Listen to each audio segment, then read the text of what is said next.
আসসালামু আলাইকুম স্যার। কে বলছেন? সালে আকরাম। হ্যাঁ, আপনাকে দেখছি, আপনাকে অ্যাডমিট দিছি তো আমি। আরে স্যার আপনি ভালো আছেন? আছে আছে স্যার আছে। আপনার ক্লাসগুলো খুব চমৎকার লাগে বলে আমি অ্যাড হই। না, আপনাকে কষ্ট এই যে দিই। কাঞ্চন ভাইকে কাজ দিছি, উনি খালি গপ্প দিতে আছে। আমি বললাম ভাই গপ্প দেন আর যাইতেন, আগে কাজ করেন, আগে ওটা লেখেন চ্যাপ্টারটা।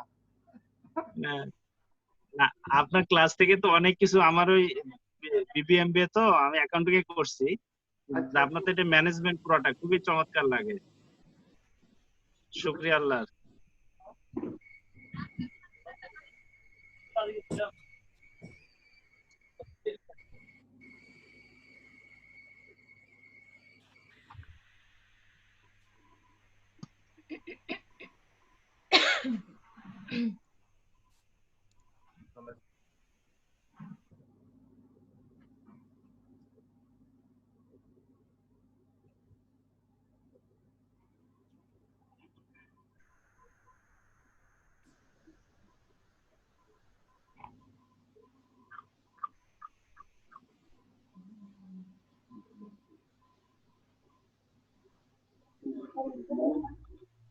আমারটা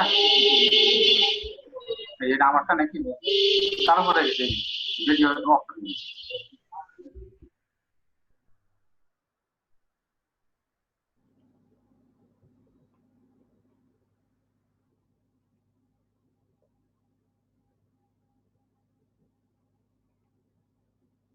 তাহলে ইন্ডাস্ট্রিয়াল অ্যাক্সিডেন্টের একটা ডেফিনেশন পাইলাম আমরা, যে an industrial accident means an occurrence in an industrial establishment causing bodily injury to a person who makes him unfit to resume his duties in 48 hours. যদি আজকে অ্যাক্সিডেন্ট করে কালকে কাজে অ্যাটেন্ড করে, তাহলে অ্যাক্সিডেন্ট হিসেবে এটা ট্রিট হবে না। মিনিমাম 48 ঘন্টা 2 দিন তাকে রেস্টে থাকতে হবে, বাসায় থাকতে হবে। রেস্ট না, সে আসলে কাজ শুরু করার মতো তার অক্ষম হয়, তাহলে সেটাকে আমরা ইন্ডাস্ট্রিয়াল অ্যাক্সিডেন্ট হিসাবে ধরবো। এটা একটা ইন্টারন্যাশনাল ডেফিনেশন।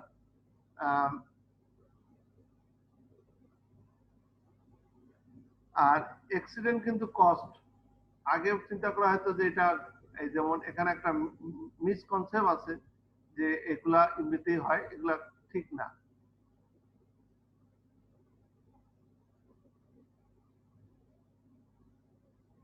এই যে এখানে একটা, যে these are acts of God, these are the share of bad luck of victim, but the truth is accident are caused and can be prevented. এই ওয়ার্ডটা সবাই মনে রাখতে হবে, accident are caused and can be prevented। এটা automatically ঘটে না কোনো অ্যাক্সিডেন্ট, এবং প্রতিটা অ্যাক্সিডেন্টে প্রিভেন্ট করা সম্ভব। এরপরে এটা নিয়ে এত আলোচনা করছি যে accident are caused, step must be taken to prevent accident, the same type of accident which recurs if corrective action is not taken। Industrial accident নিয়ে আলোচনা করা হচ্ছে। Industrial accident is an unexpected event which is sudden occurrence and must arise in the course of employment in an industrial establishment. The consequence of accident, which may be temporary or permanent and may be also lead to the death of workmen। তাহলে অ্যাক্সিডেন্টের কারণে কি হতে পারে? Temporary সমস্যা হতে পারে, permanent disable হয়ে যেতে পারে, অথবা মারা যেতে পারে।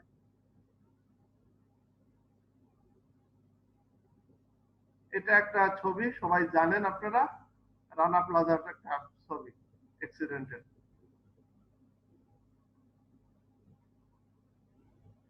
অ্যাক্সিডেন্টের কি হতে পারে? Any unplanned event that result in personal injury হতে পারে, প্রপার্টি ড্যামেজ হতে পারে।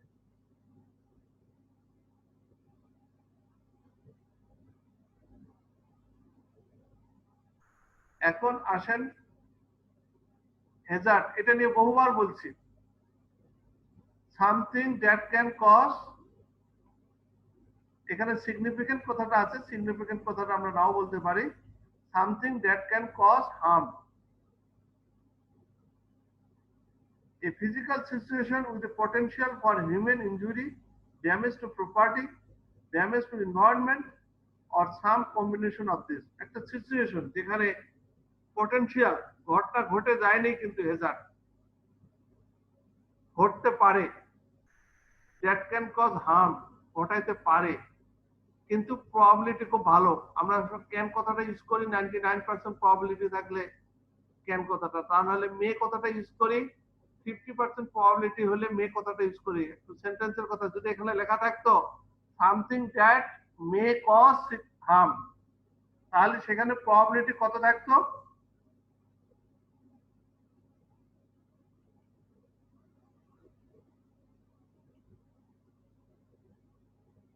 এখানে একটা জিনিস কিন্তু বললাম আমার নলেজ থেকে, ক্যান কথাটা বলার কারণে প্রবাবিলিটি কত পার্সেন্ট থাকে?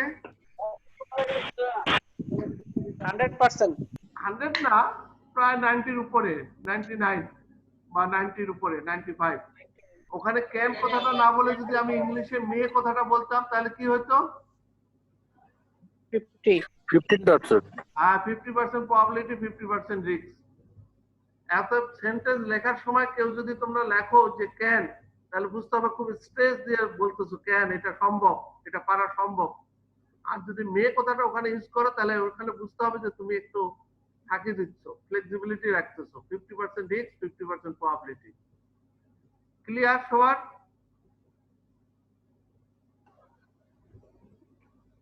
আচ্ছা, তাহলে ঠিক আছে, আবার গেলাম হ্যাজার্ড শেষ। হ্যাজার্ডের পরের মিনিং অফ হ্যাজার্ড, হ্যাজার্ড যদি আমি করতে যাই পিএইচএ, প্রিলিমিনারি হ্যাজার্ড অ্যানালাইসিস করব। এ প্রসিডিওর ফর আইডেন্টিফাইং হ্যাজার্ড, যে আমার কোন জিনিসটা harm early in the design phase of the product before the final design has been established. Its purpose is to identify opportunities for design modification which would reduce or eliminate hazard, mitigate the consequences of accident or both. আমি preliminary Hazard analysis, PHA তে হচ্ছে preliminary Hazard analysis, প্রথমে একটা preliminary Hazard analysis করব। তারপরে Hazard, তারপরে Hazard হচ্ছে Hazard is anything, এটা কন্ডিশন হতে পারে, সিচুয়েশন, প্র্যাকটিস, বিহেভিয়ার হতে পারে, that have the potential to cause harm including injury, disease, এই যে disease যেটা এখন Covid, death, environmental, property and equipment damage. A hazard can be a thing or situation.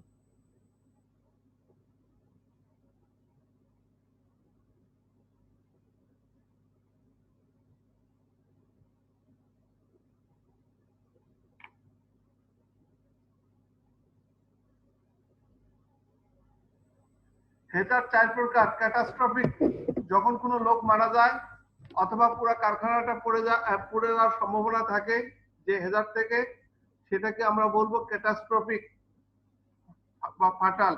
আর কোনো লোক যদি সিভিয়ার ডিজেবল হয়ে যায় তখন critical, may cause injury or severe occupational of illness.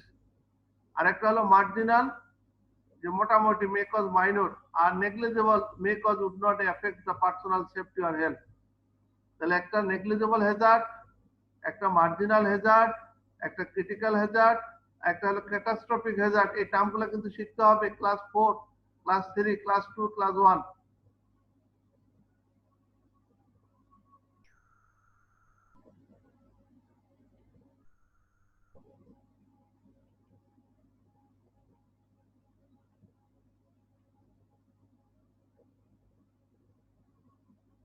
Hazard identification. This is the process of examining each work area, work test purpose, identify all the hazards which are inherent in the job. Work area include but are not limited to machine, workshop, laboratories, office area, agriculture, horticulture, environment, store, transport, etc. যেখানে কাজ করবে সেখানেই আছে hazard আছে। Tasks can be include, may not be limited to using screen based। তাহলে এখানে যাই বলি না কেন আমরা যে টার্মটা শিখতে হলো হ্যাজার্ড আইডেন্টিফিকেশন করতে হবে, আমাকে সিলেক্ট দেখতে হবে যে আমার কোথায় কোথায় হ্যাজার্ড আছে, এই জিনিসটা সিরিয়াসলি বুঝতে হবে। আমার কি মেশিন পত্রে হ্যাজার্ড, সিস্টেমে হ্যাজার্ড, ম্যানে হ্যাজার্ড, সেই জিনিসটা আমাকে বের করতে হবে,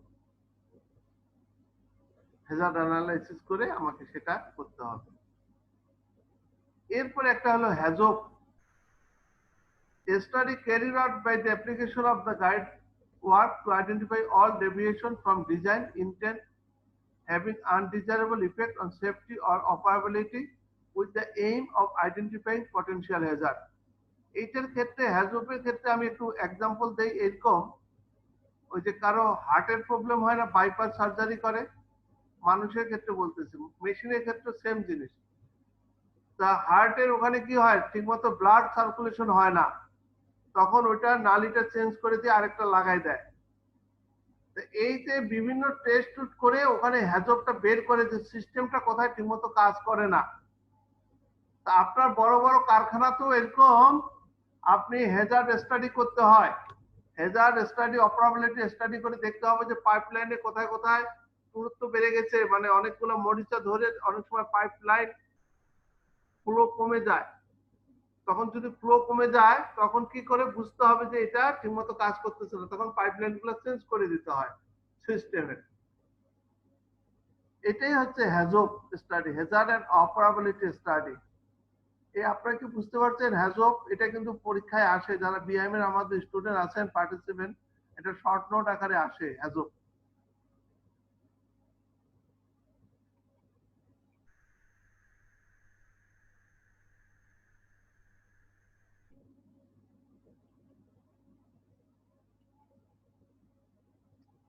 হ্যাঁ, আমি আডমিট করে দিছি।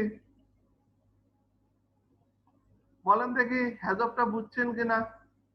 মহিদ নজরুল বলেন।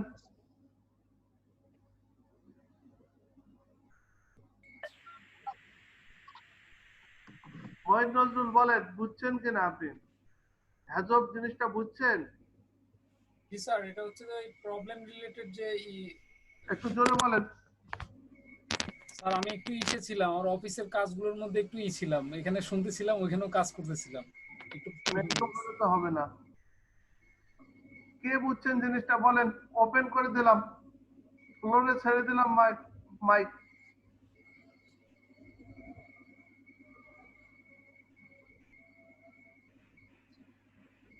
বলেন, প্রিয়াঙ্কা বলেন। স্যার বুঝি নাই। আচ্ছা বাবা, আগেই তো মানুষের রোগ হয় না, আমি বলি যে বাইপাস সার্জারি করে না ব্লাডের, ওই যে রোগ একটা নালী, রক্ত নালী কেটে দিয়ে আরেকটা লাগাই দেয় না, মানুষের ক্ষেত্রে আমি বুঝাচ্ছি, কারণ মানুষও একটা সিস্টেম, মানুষেরটা বুঝলেও অন্যটাও বোঝা যাবে। তখন এটা বের করে কি করে, বিভিন্ন টেস্ট করে করে বুঝতে পারে যে ওই জায়গায় ব্লাড সার্কুলেশন হচ্ছে না, তাহলে ওই পাইপ, ওই নালীটা চেঞ্জ করে কেটে দিয়ে আরেকটা নালী ওখানে লাগাই দেয়, বাইপাস সার্জারি করে। তাহলে এরকম কারখানার ভিতরেও অনেক পাইপলাইন আছে যেখানে যে পরিমাণ ফ্লো হওয়ার কথা, একটা ফ্লুইড যাওয়ার কথা, সেই পরিমাণ ফ্লো যায় না, বা যে পরিমাণ প্রেসার বা টেম্পারেচার থাকার কথা সেই পরিমাণ হচ্ছে না, তখন বুঝতে হবে যে পাইপলাইনের কোথাও সমস্যা আছে, তখন ওই পাইপলাইনটা চেঞ্জ করে দিতে হয়। এইটাই হ্যাজার্ড। আপনি এই যে বিভিন্ন টেস্ট করে যেভাবে রোগটা বের করলেন, কারখানাও তো এরকম টেস্ট করার সিস্টেম আছে, ওগুলো টেস্ট করে তখন বের করা হয় যে কোথায় প্রবলেমটা, সেই অনুযায়ী পরে ওটা চেঞ্জ করে দেওয়া হয়। ক্লিয়ার? হ্যাজার্ড এন্ড অপারেবিলিটি অপারেশনটা স্টাডি করে আপনি ওটাকে তখন বাইপাস করে দিতে হয়। ক্লিয়ার এখন? আর এমনি বলি, জি স্যার। নিজের শরীরের কথাই চিন্তা করতে হবে। মানুষ অনেক সময়, আমি অনেকেই দেখছি, অনেকে এদের পেশাব পায়খানা করতে পারে না, পরে এগুলো বাইপাস করে দেয় না, ওটা সিরিয়াস রূপ। ওটাও কিন্তু একটা হ্যাজার্ড অপারেবিলিটি স্টাডি, হ্যাজব, যে তখন আরেক দিক দিয়ে করে দেয়। যদিও সিস্টেম রান অনেকে জন্ম থেকেই প্রবলেম থাকে, হ্যাঁ, কিন্তু আলটিমেটলি এগুলো করে দেয়। তো এটাই হচ্ছে হ্যাজব, যে আপনি যখন কোনো টেস্ট করে একটা সিস্টেমকে আপনি দেখবেন, তাহলে ডাক্তাররা যখন বিভিন্ন ধরনের টেস্ট দেয়, এটাই বুঝতে হবে যে হ্যাজার্ড স্টাডি করতেছে। হ্যাজার্ড স্টাডি করে তখন ওরা ডিসিশন নেয়, অপারেবিলিটি স্টাডিটা করতেছে। তা কারখানার ক্ষেত্রেও এরকম স্যার এটা কি আমরা রুট কজ অ্যানালাইসিস বলতে পারি না স্যার? হ্যাঁ বলতে পারেন এগুলোর জন্য ভালো। রুট কজ হচ্ছে আরো কমন জিনিস তো, হ্যাজার্ড একটা অপারেবিলিটি, এটা একটা সিস্টেমের জন্য। গুড, অনেকে বোধহয় লিখছে কারখানা বিভিন্ন খুঁজে বের করে তার সমাধান বের করা। ইয়েস।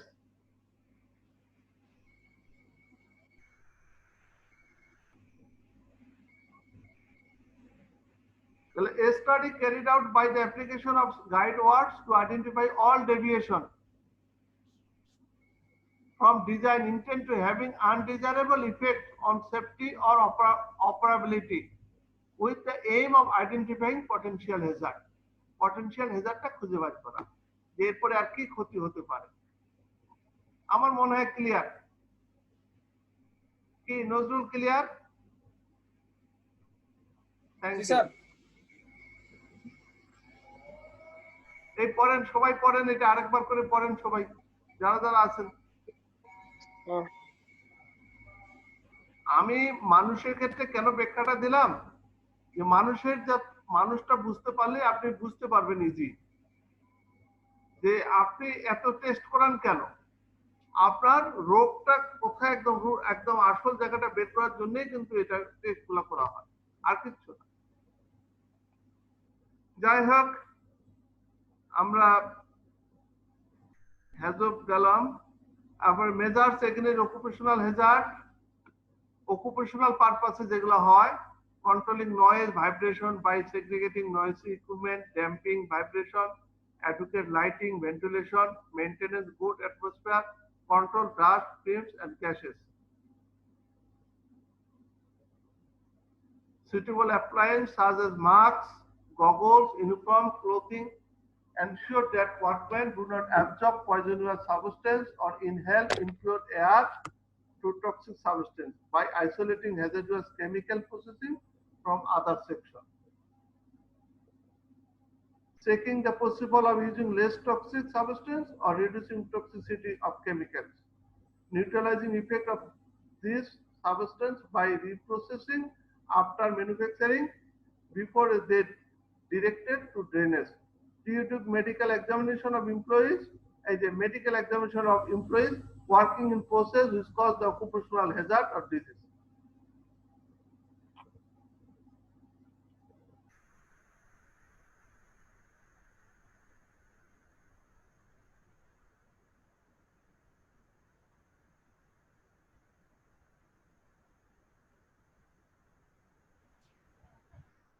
আচ্ছা, এরপরে এই যে এগুলো হচ্ছে ধাপ।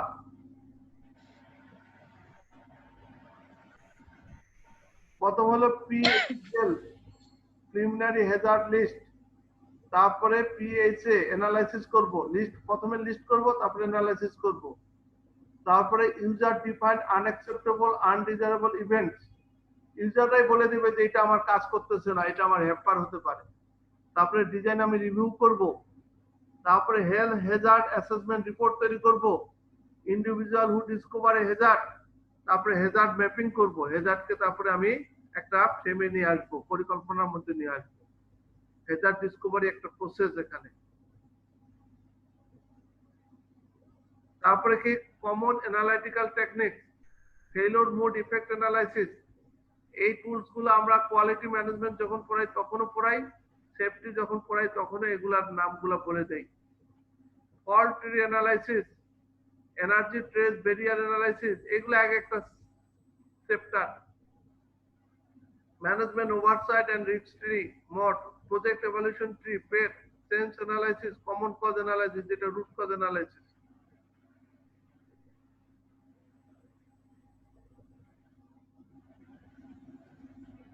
এরপরে অ্যাক্সিডেন্ট ফ্রিকোয়েন্সি রেট, এই প্রবলেমটা পরীক্ষায় প্রতিবার দেই আমরা। সিভিয়ারিটি রেট অফ অ্যাক্সিডেন্ট বের করাই আর অ্যাক্সিডেন্ট ফ্রিকোয়েন্সি রেট, এই দুইটা বের করার জন্য আমরা পরীক্ষায় দেই প্রবলেম করে। অ্যাক্সিডেন্ট ফ্রিকোয়েন্সি রেট দিয়ে কিছুই না, আমরা number of accident per million man আওয়ারে বাইর করি। আর সিভিয়ারিটি রেট অফ অ্যাক্সিডেন্ট হচ্ছে কতদিন কারখানাটা বন্ধ থাকে, সেই সিভিয়ারিটিটা কতদিন, number of day loss per 1000, million না, ওটা 6 আইসিএল এর জন্য 1000 এর পরে বের করি। তাহলে অ্যাক্সিডেন্ট স্যার নাম অ্যাক্সিডেন্ট ফ্রিকোয়েন্সি রেট দিয়ে কি বের করি? নাম্বার অফ কোশ্চেন করি আমি, অ্যাক্সিডেন্ট ফ্রিকোয়েন্সি দিয়ে কি বের করি? Number of accident per million man hour.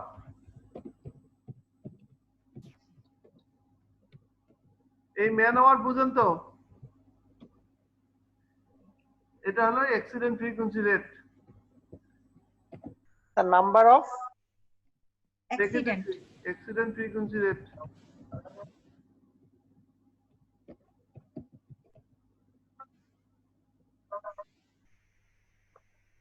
Number আর ডে লস্ট।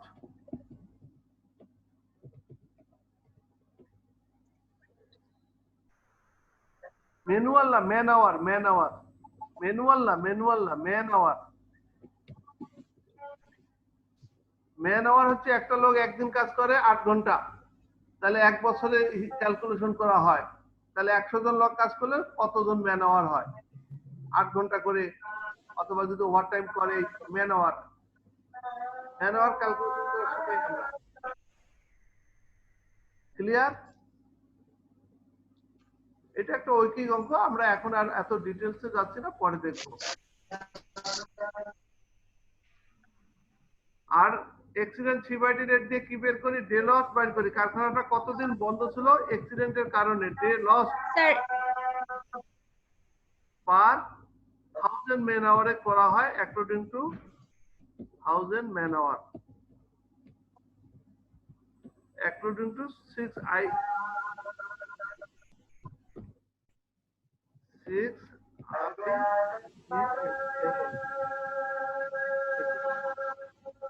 কারখানাটা কতদিন বন্ধ ছিল, মানে ইউনিভার্সিটি যেমন এখন যেমন বন্ধ হয়ে গেছে, এটা একটা সিভিয়ারিটি। কারখানা বন্ধ থাকাটাই সিভিয়ারিটি।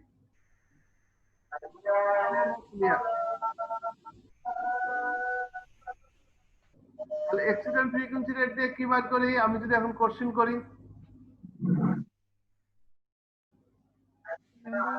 বলেন অ্যাক্সিডেন্ট ফ্রিকোয়েন্সি রেট দিয়ে কি বের করি?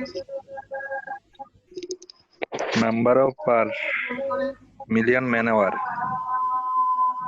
ফ্রিকোয়েন্সি রেট দিয়ে প্রথম উত্তর হবে নাম্বার অফ অ্যাক্সিডেন্ট বের করি। পরের কোশ্চেন কত বের করি? পার মিলিয়ন ম্যান আওয়ারে বের করি। অ্যাক্সিডেন্ট সিভিয়ারিটি রেট দিয়ে কি বের করি? কোশ্চেনটা আমি করব, ভাইবা বোর্ডে অনেক সময় করি। অ্যাক্সিডেন্ট সিভিয়ারিটি স্যার ভালো করে শোনা যাচ্ছে না। অ্যাক্সিডেন্ট সিভিয়ারিটি রেট দিয়ে কি বের করি? Number of accidents, sir. না, তারপর Day number of lost. per million. Sir day lost হ্যাঁ, কততে বের করি? Thousands man hour. এটা একবার একটু ব্র্যাকেটে আমি লিখে দিতে হবে। কমন কোশ্চেনটা হলো মিলিয়ন ম্যান আওয়ারে, এটাও কিন্তু মিলিয়ন ম্যান আওয়ার রাখে নাই, পরে 1000 এ নিয়ে গেছে। ইন্টারন্যাশনাল কনফারেন্স অফ লেবার স্ট্যাটিস, ওরা একটা কনফারেন্স করে এটা ডিসিশন নিচ্ছে 6ICLS এ। ওকে, তাহলে আবার কোশ্চেনটা করি। অ্যাক্সিডেন্ট ফ্রিকোয়েন্সি রেট দিয়ে কি বের করি? Number of accident. কততে বের করি? Sir 1000 man hour. না, sir per million man hour. Million man আওয়ারে। Good. million of man hour. হ্যাঁ, অ্যাক্সিডেন্ট সিভিয়ারিটি রেট দিয়ে কি কি ক্যালকুলেশন করি? Sir day lost. কততে বের করি? Sir thousands man hour. 1000. Thank you. এইটা বলতে পারলে একদম তখন এ দেওয়ার চেষ্টা করি আমি, যে না সে ডেপথে ঢুকে গেছে। স্যার তাহলে তো এ পাচ্ছি স্যার। দেখা যাক মনে রাখেন কিনা, আবার সেদিন যে আবার ভুলে যায় না। স্যার নাজনীত ম্যাডাম সেই অ্যাক্টিভ, তারা এ প্লাস দেন স্যার।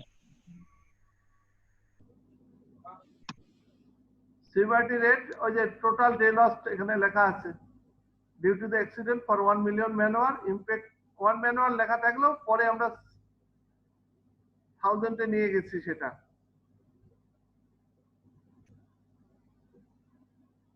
আচ্ছা, পিপি নিয়ে আলোচনা হয়ে গেছে, আমার ওই অনলাইন ফেসবুকে দেখে নিন, আমি লিংকটা দিয়ে দেবো। পিপির উপরে আমি একটা লেকচার দিছি, 1 ঘন্টার একটা অনলাইনে লেকচার দেওয়া আছে। এরপরে কেমিক্যাল হ্যাজার্ড, এগুলো নিয়েও আলোচনা করা হয়েছে। Many chemical are used in this plant for metal treatment, varnishing, painting, sulphuric acid, nitric acid, এগুলো হচ্ছে chemical hazard. Mechanical hazard, various rotary, reciprocating machine, cutting machine, tool, cutting, shaping, এগুলো। Electrical hazard যেটা generator, transformer, panel. Environmental hazard হতে পারে, airborne dust হতে পারে, গ্যাসুয়াস Hazard, wastage Hazard, এগুলো সব এক্সাম্পল এর পাশাপাশি দেওয়া আছে। এগুলো কারখানাতে সমস্যা হয় এগুলোর কারণে। এরপর একটা রিসার্চ করা হয়েছিল কোন মাসে কোন কারণে নেগলিজিবল হ্যাজার্ড কয়টা ঘটছে, মার্জিনাল, ক্রিটিক্যাল, ক্যাটাস্ট্রফিক, তার একটা ডাটা। তারপরে এটা গ্রাফ করা হয়েছিল, এমন কিছু না। এই যে সূত্রটা দেখাইলাম অ্যাক্সিডেন্ট ফ্রিকোয়েন্সির একটা সূত্র, number of accident by man hour into হচ্ছে যে 10,000, 1 মিলিয়ন। আর এটা 1000 হবে, কিন্তু 6 ICLS কথাটা লিখতে হয়। আরো কতগুলো আছে, যদি ফাটাল অ্যাক্সিডেন্ট হয় তাহলে একটা কনস্ট্যান্ট ধরতে হয়। ফাটাল মানে বড় ধরনের যদি কোনো লোক মারা যায়, কারখানা বন্ধ থাকে, তখন একটা অ্যাক্সিডেন্ট হলেও সেই অ্যাক্সিডেন্টটা 7,500 দিনের সমান ক্ষতিপূরণ ধরা হয়। আর আমেরিকানটা ধরছে সেটা 6,000 দিন। এটা একটা কনস্ট্যান্ট। এগুলো অঙ্ক যখন করাবো আমার বইয়ের সাথে এগুলো লেখা আছে সুন্দর করে। এটা জাস্ট হ্যাজার্ডের ছবি। এই যে দেখেন মেটাল শেয়ারিং মেশিন, তারপরে মেটাল, তারপরে এই যে মেশিন পত্রগুলা দেখা যাচ্ছে যে কারখানার মধ্যে কি অবস্থায় আছে।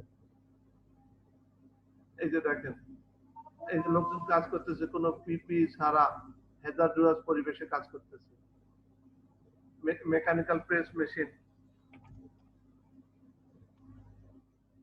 Would cutting machine, wood cutting saw machine, wood sizing machine, wooden furniture finishing process,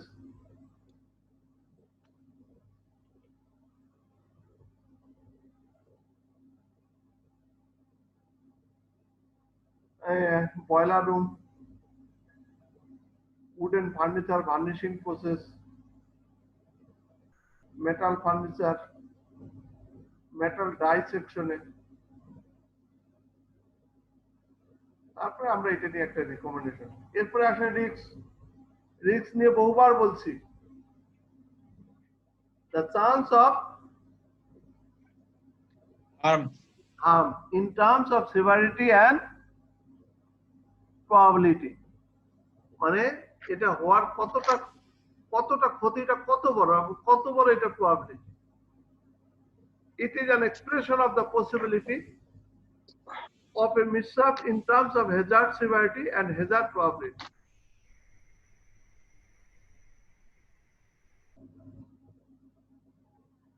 এই রিস্ক আপনি কিভাবে করবেন? রিস্ক অ্যাসেসমেন্ট করবেন, রিস্ক কি অ্যাকসেপ্টেন্স করবেন, কন্ট্রোল কিভাবে করবেন, রেসিডুয়াল রিস্ক ম্যানেজমেন্ট কিভাবে করবেন, তারপরে ফ্যাসিলিটি রিস্ক অ্যাসেসমেন্ট কিভাবে করবেন। ফ্যাসিলিটি মানে কারখানা, আপনি একটা প্ল্যান্টের কতটা রিস্ক অ্যাসেসমেন্ট করবেন তার একটা ব্যাখ্যা দেওয়া আছে। এখানে অ্যাক্সিডেন্টের কতগুলো কারণ দেওয়া আছে, বেসিক কস্ট, ইনডাইরেক্ট কস্ট, তারপরে ডাইরেক্ট কস্ট। এই তিনটা কারণে ইনসিডেন্ট বা অ্যাক্সিডেন্ট ঘটে। বেসিক কজ হলো ম্যানেজমেন্টের সেফটি পলিসি এবং decision, personal factor, environmental factor, এগুলো যদি ভালো না থাকে। ইনডাইরেক্ট কজ হলো আনসেফ অ্যাক্ট, আনসেফ কন্ডিশন। আর ডাইরেক্ট কজ হলো unplanned release of energy and hazardous material, তখন কিন্তু ইনসিডেন্ট অ্যাক্সিডেন্ট ঘটে যায়। তাহলে প্রথম হলো বেসিক কজ, তারপরে ইনডাইরেক্ট কজ, ডাইরেক্ট কজ, সবগুলো মিলেই কিন্তু অ্যাক্সিডেন্ট। এরপরে আরেকটা অ্যানাটমি অফ অ্যাক্সিডেন্ট, যে কন্ট্রিবিউশন কজ, সুপারভাইজারের safety performance, physical condition of the worker, mental condition of the worker, এগুলো হচ্ছে কন্ট্রিবিউশন কজ। এর সাথে immediate unsafe act, unsafe condition, accident ঘটবে, রেজাল্ট হচ্ছে production delay, property damage, minor injuries, disabling, সবগুলো ঘটে এই অ্যাক্সিডেন্টের কারণে। basic cause of industrial accident, management safety policy and decision, personal factor, environmental factor, এগুলো আগে আমার গ্রাফে লেখা ছিল। Immediate cause of accident, unsafe act, এগুলো আবার ডিটেইলস বলে দেওয়া আছে আনসেফ অ্যাক্টের মধ্যে কি কি আছে। Operating without qualification or authorization, lack of improper use of PPE, failure to secure equipment, operating equipment at unsafe speed, failure to warn, bypass or removal of safety device, using defective equipment, use of tools for other than their intended purpose. Working in hazardous location without adequate protection or warning, improper repair of equipment, horseplay, wearing unsafe clothing, taking an unsafe position, সবগুলাই হচ্ছে unsafe অ্যাক্টের কারণে। তারপরে immediate cause of accident, unsafe working condition, inadequate support or guard, defective tools, equipment, supplies, congestion of the workplace, inadequate warning system, fire and explosion hazard, poor housekeeping, hazardous atmosphere, condition, gases, dust, fumes, excessive noise, poor illumination, ventilation, radiation exposure. Contribution cause of accident, supervisory of safety performance, inadequate safety instruction যদি দেয়, supervisor যদি ঠিকমতো কাজ না করে, এটা আপনাদের খুব লাগবে। Safety rules not enforced, hazard not corrected, safety not planned as part of the job, infrequent contact with employee, safety device not provided. Mental condition of the person, lack of safety awareness, lack of coordination, improper attitude, slow reaction, inattention, nervousness, temperamentalism, lack of emotional stability, সবগুলো mental কন্ডিশনের আন্ডারে। Immediate cause, contribution cause, immediate cause গুলোর নাম বলেন দেখি এখন। Contribution cause গুলো কি কি থাকতে পারে বলতে পারবেন? Contribution cause, immediate cause unsafe act, unsafe condition, আর কন্ট্রিবিউশন হচ্ছে সুপারভাইজারের safety performance, mental condition of the worker, আর কি physical condition of the worker, তিনটা কন্ট্রিবিউশন কজ। এর ফলে অ্যাক্সিডেন্ট গুলোর নাম কিন্তু এটা। প্লিজ এখানে একটা জিনিস শেখার আছে, ফল, স্লিপ, এগুলো নেম অফ অ্যাক্সিডেন্ট। আমরা যদি বলি রোড অ্যাক্সিডেন্ট, ফায়ার অ্যাক্সিডেন্ট, ওগুলা কিন্তু ঠিক না। এগুলো হচ্ছে অ্যাক্সিডেন্টের নাম। একটা হলো ফল, একটা স্লিপ, একটা স্লাইড, একটা collision, being caught, in or between, burn and fatality. Result হচ্ছে NOS, production delay, reduce quality, spoilage, property damage, minor injuries and disabling injuries and fatality. এগুলো হচ্ছে অ্যাক্সিডেন্ট। তাহলে অ্যাক্সিডেন্টের নাম আমি এখন কিন্তু অফ করে ধরবো, কিন্তু এটা ভালো করে পড়েন দুই একটা। Fall, slip, slide, collision, being caught, in or out between, burn and fatality. Name of accident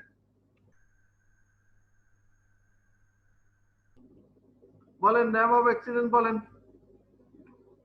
মোহিত নজরুল আপনি বলেন, নেম অফ অ্যাক্সিডেন্ট বলেন। স্যার ফল, স্লিপ, স্লাইড লিখতে পারি না স্যার। হ্যাঁ স্যার ফল, স্লিপ, স্লাইড। আচ্ছা, প্রিয়াঙ্কা বলেন।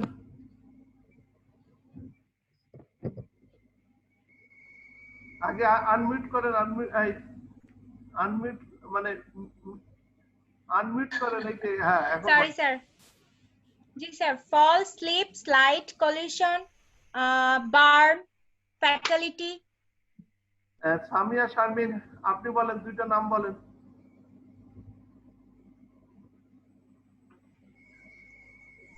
আচ্ছা, হারুন সাহেব বলেন।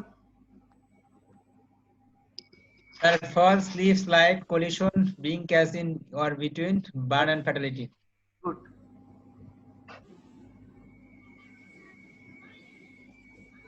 এরপরে অনেক লস আছে, indirect loss, loss time, personal others, degradation of moral, loss of public confidence, loss of prestige, obsolescence of part, equipment, penalty হয়ে যায় for failure.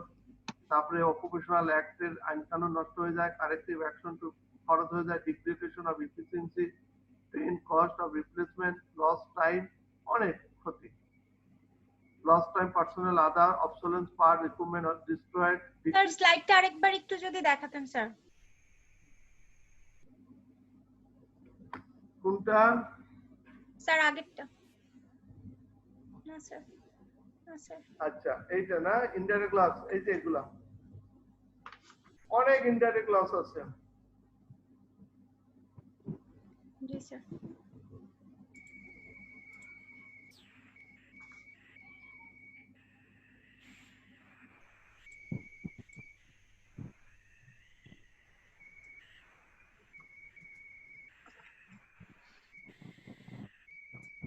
R direct loss কোনগুলা?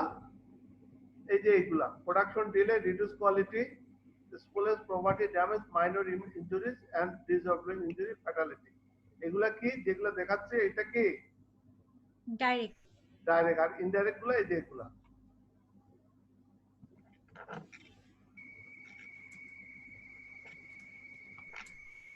আচ্ছা আমরা অ্যাক্সিডেন্ট প্রিভেনশন মোটিভ কেন করব? তিন ধরনের, একটা হলো মোরাল, একটা লিগ্যাল, একটা ইকোনমিক। ইকোনমিক গুলাই হচ্ছে ইনডাইরেক্ট কস্ট। এই যে ইনডাইরেক্ট এতক্ষণ দেখালাম না সেটা ইকোনমিক, আর লিগ্যাল হলো মামলা মোকদ্দমা হয়ে যায় মামলা, আর মোরাল হলো লোকজন কাজ করতে চায় না, যে কারখানায় অ্যাক্সিডেন্ট হয় সেই কারখানায় লোকজন কাজ করতে চায় না, এটা হলো মোরাল। এই জন্য আমরা কারখানায় অ্যাক্সিডেন্ট প্রিভেনশন মোটিভ কারণ নিব। একটা হলো এই কোশ্চেনটা আমি ভাইবা বোর্ডে ধরি, কেন আমরা অ্যাক্সিডেন্ট প্রিভেনশন মোটিভ করব? একটা হলো মোরাল, একটা লিগ্যাল, একটা ইকোনমিক, তিনটা কারণে। এটা বলতে পারে না আর বোর্ডে গিয়ে কেউ। এরপরে influence error, human performance, HR এর একদম পিওর জিনিস যেগুলা। কেন ইনফ্লুয়েন্স করে? Environment, worker capability, skill, training, motivation, physical condition, errors in human performance, performance evaluation standard, এগুলা ইনফ্লুয়েন্স করে এরর ইন হিউম্যান পারফরম্যান্সের উপরে। এরপরে একটা কেস স্টাডি করা হয়েছিল, 551টা অ্যাক্সিডেন্ট, হিউম্যান মানুষের কারণে অ্যাক্সিডেন্ট হয়েছে 303টা, আর physical factor, poor maintenance, inferior ডিজাইনের জন্য অ্যাক্সিডেন্ট হয়েছিল 216টা, আর others 6%, 32 act of God, unknown cause, outside distribution and other. অর্থাৎ মানুষের ভুলের কারণে অ্যাক্সিডেন্ট বেশি হয়। জি স্যার এটা একটা স্ট্যাটিস্টিক্যাল রিপোর্ট। ভুলগুলা কি কি? মিস অপারেশন একটা ভুল, result of poor supervision, unsafe act by worker, incomplete check, এগুলা ভুলগুলা বলে দেওয়া আছে। আর physical poor maintenance, inferior design, defective fabrication. যাই হোক এটা একটা।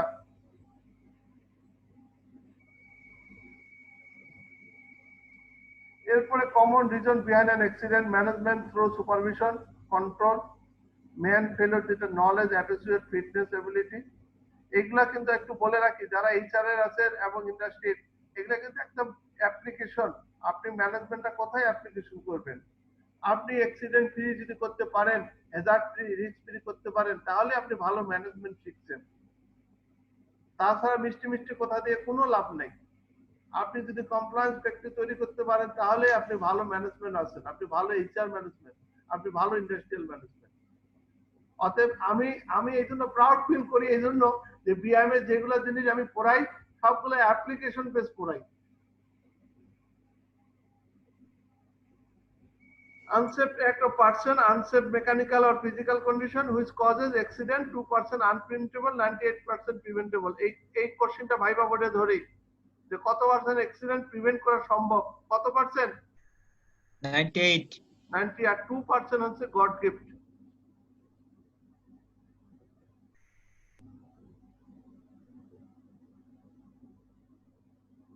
এটা আনসেফ পার্সোনাল ফ্যাক্টর গুলা কি? ইমপ্রপার অ্যাটিটিউড, অ্যাটিটিউড যদি ভালো না থাকে, lack of knowledge or skill, bodily defect, physically unsuitability, তখন আনসেফ। ইমপ্রপার অ্যাটিটিউড গুলা কি কি এখানে বলে দেওয়া আছে। আর ল্যাক অফ নলেজ স্কিল কি সেগুলো বলা আছে। বডিলি ডিফেক্ট, ফিজিক্যাল আনসুটেবিলিটি কি? Hearing, sight, age, illness, allergy, slow reaction, people, physical handicap, intoxication, এগুলো সব হলো